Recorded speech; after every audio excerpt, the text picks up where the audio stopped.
welcome to the Bougie Black Brother Network.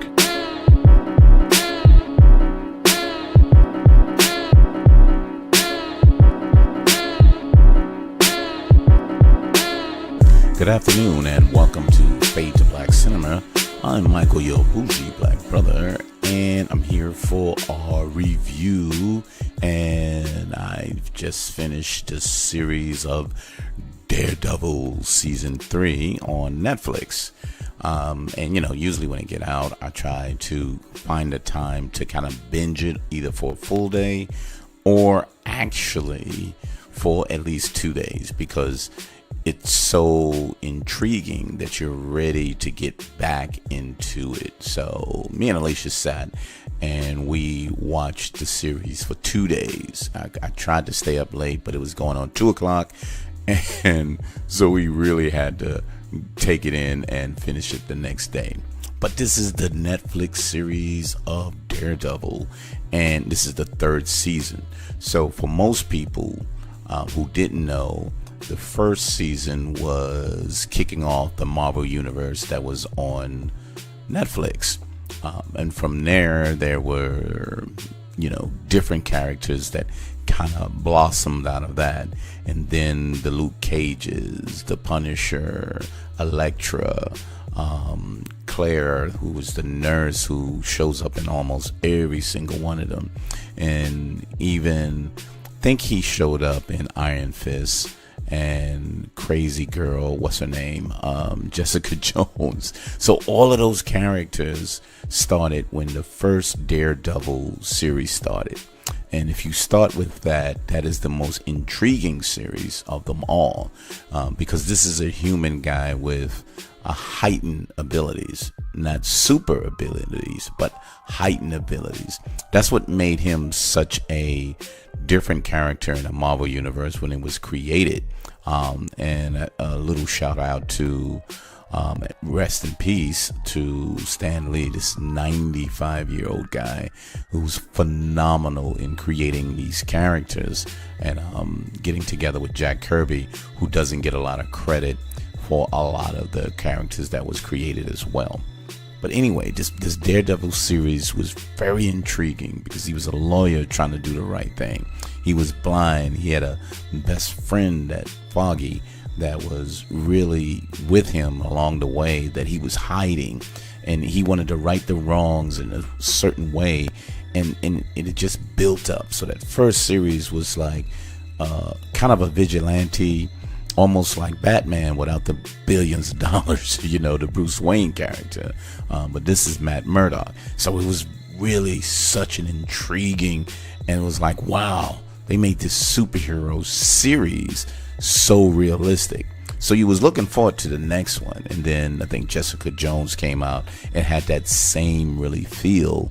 And then I think right after Jessica was probably the Luke Cage or season 2 of Daredevil, which had Elektra as well as the Punisher. And then they gave the Punisher his own series, which was bloody dangerous, but really, really great. I really think his character with Daredevil was better than the actual series they gave him on his own, but it was so great. So you building up into these two, and then right before they took out Iron Fist, the Luke Cage second season, I believe, then the Defenders came out, which was a combination of every single one of them other than the Punisher, because the Punisher didn't supposed to be a series anyway. So they decided, we're going to try something in that way. But the Defenders brought them all together fighting against the Hand. And if you read the comic books, the Hand is throughout the whole world controlling so much, but they're not tied into a lot of the real Marvel Universe. That's just like a side criminal organization, because the superheroes really did things with other superpowers. These was a little more mystical and more heightened from that standpoint, but it really made it interesting. So from there, you really never knew what was going to go on with Daredevil number 3. So at the end of Defenders, we're going down to spoiler alert. A building fell that they was working on. That what happened was the building fell on Matt Murdock. So as they fell on Matt Murdock, you looked and said, what the hell just happened? You can't kill Matt Murdock. You can't kill Daredevil. But in the ending, they showed him in a probably a hospital or a church or a covenant or whatever. That's where he wind up being. And then it went off. So the third season came about with him recovering from that. And then what it did also is brought back Kingpin. What's his name? Vincent D'Onofrio, who played an awesome role. He's so menacing, but he's just calm. And, he's really reserved, but he's such a dangerous guy. And you can feel that tension that he brings for his massive size and how calculating he is doing things. But he was in jail. So this series shows him actually trying to organize himself to get out of jail and become the Kingpin, because prior to that, he wasn't called the Kingpin. He was called what he was. And it was just very, very interesting.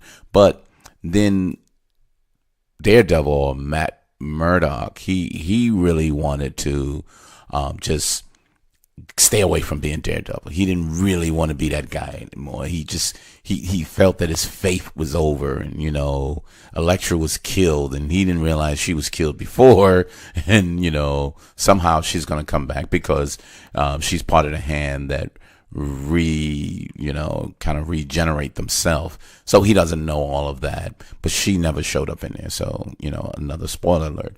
But throughout this one, it shows the conflict of his history. So it goes back to, when he was a child and who took care of him when his father died. If you didn't know, his father was a boxer. He supposed to took fall because that was his only occupation, trying to take care of his son. So all of that was like a really big tension that he had to deal with. But on top of all of that, he was thinking, what is this with my life? What is my purpose? Should I have died? So when he started recovering, he would go back out and try to fight crime. But his inner ear, he had a problem that he couldn't have that like supersonic hearing to kind of, reveal what things were, what was coming and all of that. That heightened ability was gone because of the blast and his injuries. He was just being a blind guy again.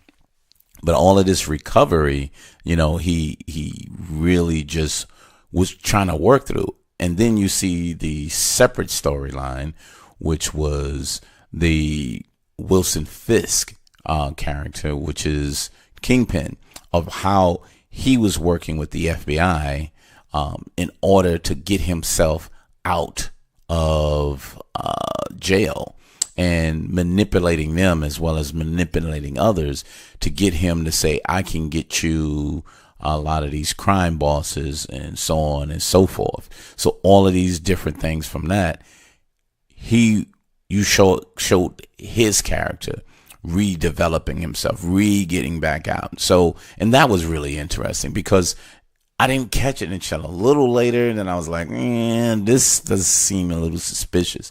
But as you saw it, and as it started building, you saw how, really smart he was, and how he had things already set up to work in a way.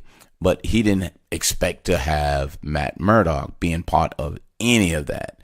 And then the special character came out, Bullseye. Which was really, I wasn't a big fan of his. I didn't really follow him too much, but he was an ongoing character in the comic books with Daredevil. And this guy was just accurate at what he did. So his special skill was the accuracy of which he uses different things as weapons. So he can shoot a bullet off of something in order to get someone killed. He could throw pencils or whatever with accuracy and speed and strength that can kill people. So he did things that was so unique that you saw him as a criminal, or what would he be, one of the superheroes in that sense? So it was really interesting that they had the origin story of another character named Bullseye. And then at the end, his back was broken, but they was recovering. He was recovering in the hospital of, again, trying to revive him in a way. But the comic showed that they were really big time rivals, and spoiler alert in the comic books, but we didn't see it in the TV series. But Bullseye killed a lot of people that Matt Murdock cared about, because once they started finding out what his true identity was, then it became a whole different story. So it became very, very interesting. But as you see the storyline of this new character that came out, how Wilson Fisk became Kingpin, which was over the crime syndicate that was in New York, or Hell's Kitchen, or whatever from that, and he became that head from that.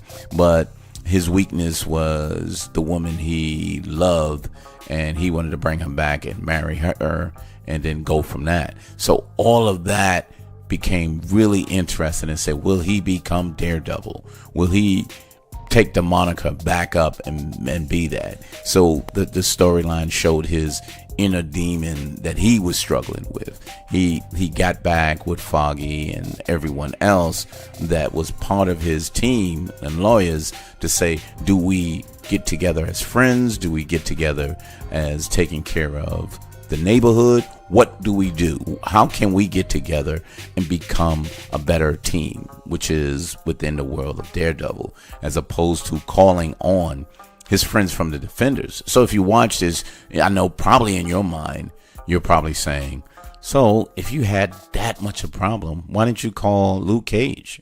He's right down the block. Or ask, Jessica, what's up, dude? Girl, give me a hand over here. I got some problems. Iron Fist, which is the millionaire guy, come on, dude. You can help me out in one way or another. All of them could have been there for him. But you can see the way they was writing this, that he took it upon himself to say, I have to do this. This is something I got to do, because if I don't defeat these demons within me, then it's not going to work. None of this is really going to work in any way for me. So it made it very, very interesting. And this series was worth seeing. And it wasn't as long as the other ones. I think the other ones went probably 12 to 15. I'm not sure. If I check out the episode list, it had only 10 episodes. So the other ones was a little longer. And I didn't mind it being long, because it was a series. I didn't mind, because traditionally you have them between 12 and probably 15. You got some of them that goes in the 20s, and they'll do half and stop right there. 3 months go by, and here's another 12 or 15. So you get like 30 of them going. But this was only 10, and they packed in just enough so people would be content. But, I just didn't really want to go into a lot of details. But great series. It's really worth seeing. Great series. And a little info on the back end. They canceled Iron Fist and they canceled Luke Cage. So there would be no more single seasons of theirs. But the scuttlebutt around on the internet says this will be a good opportunity to combine them together to be heroes for hire. If you read the comic book or know about the Marvel Universe, they got together and they created a long-standing series together with both of them working together to do things. But, if you saw the Iron Fist at the end, he's searching the world trying to find the Iron Fist, the person who sold the body of one of the ancient Iron Fist people. And they're searching the world trying to find him. And he looks like he has different powers now, with guns and bullets. And so it becomes a little more mystical. So that was a really good ending to that. But now we'll see if that combination of Luke Cage and Danny Rand gets back together to become heroes for hire. So that would be interesting. We don't know what's going on with Punisher, so I didn't see anything on the internet saying that he's getting another series or another season. And they didn't really say anything about Jessica Jones, because that was one of the higher rated ones as well. So Daredevil and Jessica Jones were more highly rated than the other two. So maybe that combination of the two will get a little more watchers, and then we'll get to see them a little more. But anywho, Daredevil on Netflix, they all out there. You can binge them, but it's only 10. So if you do 2 a day, you can get them done. And hey, you can get them done in a week, or you binge them on the weekend and you'll be done. But this one is just as good as the others. I think season 2 was more exciting. So if you want something more exciting, season 2 was that. If you want something more deep and kind of introspective and saying, wow, look at the mind of this guy, that's season 1. But if you see those two, it comes to this point of actual season 3. But in order to know his mindset, you may need to see Defenders. And if you see Defenders, then it kind of works its way into that. So make sure you kind of, preface that before then. But just wanted to give you some ideas from that. But Daredevil, that's the 3rd season. Go check it out. Alicia and I will probably be back with Bohemian Rhapsody and The Girl in the Spider's Web, and definitely Widows. She's definitely going to do Widows. So we'll be able to do those in the upcoming week, and so look forward to that. We took a week off, so I know you missed it, trying to see where's the movies. So we took a little lull in between there. But anywho, thank you very much, and go to Bougie Black Brother, Bougie Bougie Black Bro on Instagram as well as Twitter, for some previews of things that's coming out.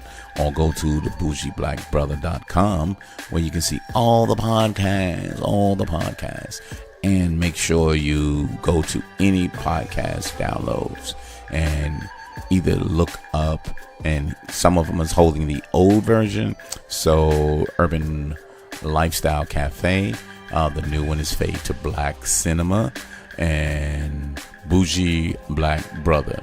So if you check out any one of those, you'll probably be able to find any of our podcasts, and we're lining up right behind each other. So keep listening, and thank you so much for the downloads. Really would love your comments. I had a couple of suggestions that I really didn't want to see, but it's a couple of black comedies, but I may turn around and check them out. But thanks again, and we'll see you next Wednesday on Fade to Black Cinema. Later.